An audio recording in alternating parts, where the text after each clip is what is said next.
খুলনার বানরগাতি এলাকার একটি বাড়ি থেকে ভাড়াটিয়া ছদ্মবেশে একদল প্রতারক চক্র ওই বাড়ির মালিককে বশ করে কিছু স্বর্ণালংকার হাতিয়ে নিয়ে সটকে পড়ে।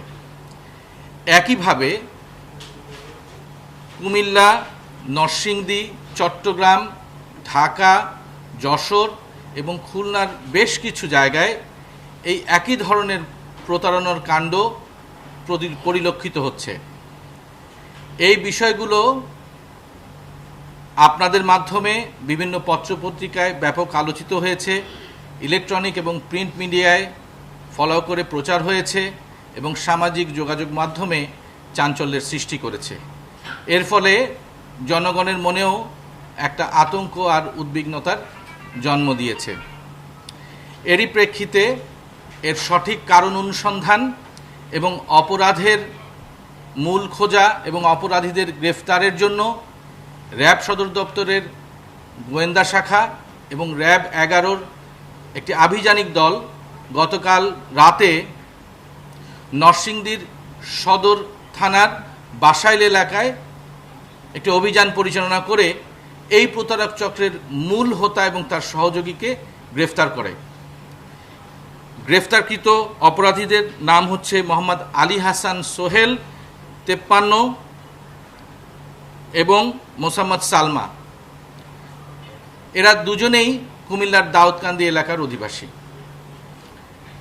ঘটনার অনুসন্ধানে দেখা যায় যে এই আলী হাসান সোহেল এবং তার সহযোগী বিভিন্ন এলাকায় প্রবেশ করে প্রথমে ভাড়াটিয়া সেজে সেই এলাকার কতগুলো খালি বাড়ি নির্বাচন করে এবং পরবর্তীতে সেখানে প্রবেশ করে সেই বাসার যারা মহিলা আছেন তাদেরকে আসলে টার্গেট নির্বাচন করে। এরপরে কিছু অগ্রিম প্রদানের মাধ্যমে তাদের বিশ্বস্ততা অর্জন করে। একই সাথে ওই বাড়িতে প্রবেশ করে ওই মহিলার সাথে বা ভাড়াটিয়া সেজে তাদের বাড়ির কিছু ফলমূল কিংবা শাকসবজি অথবা পুকুরের মাছ ইত্যাদি নিয়ে একটা আন্তরিকতার সম্পর্ক গড়ে তোলার ভান করে। পরবর্তীতে একসময় তারা নিজেদেরকে স্বর্ণকার বলে পরিচয় দিয়ে তাদের কাছে রক্ষিত স্বর্ণালংকার কিংবা ইমিটেশনের যে গহনা আছে সেটা পরিষ্কারের একটা নমুনা তারা প্রদর্শন করে এবং এতে করে ওই বাড়িওয়ালি কিংবা মহিলাদের একটা বিশ্বস্ততার জায়গা তৈরি করে তাদের হাত থেকে বা তাদের গায়ের স্বর্ণালংকার কিংবা তাদের কাছে রক্ষিত স্বর্ণালংকার পরিষ্কারের একটা অভিনয় দেখায় এবং এই হাত সাফাইয়ের মাধ্যমে তারা প্রতারণার কাজটা শেষ করে এক পর্যায়ে তারা সটকে পড়ে।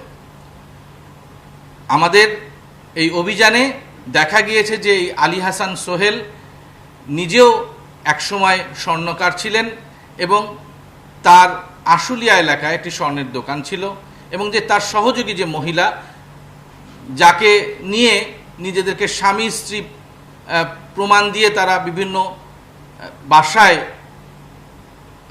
ভাড়াটিয়া হিসেবে তারা নিজেদেরকে সেখানে ভাড়া নেবার একটা কাহিনী সাজাতো, তারা দুজনেই এবং তাদের সাথে আরও 7-8 জন মিলে এই প্রতারণার কাজটি গত 3-4 বছর ধরে করে আসছে।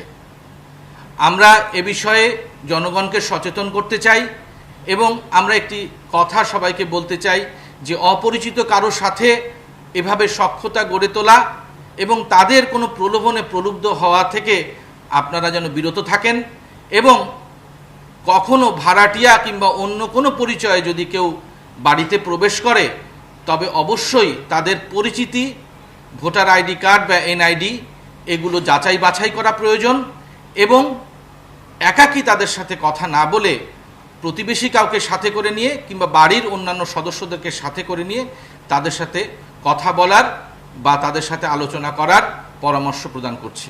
এ বিষয়ে আতঙ্কগ্রস্ত না হয়ে বরঞ্চ সামাজিক সচেতনতা গ্রহণ করলে এই প্রতারণার হাত থেকে আমরা মুক্তি পাব।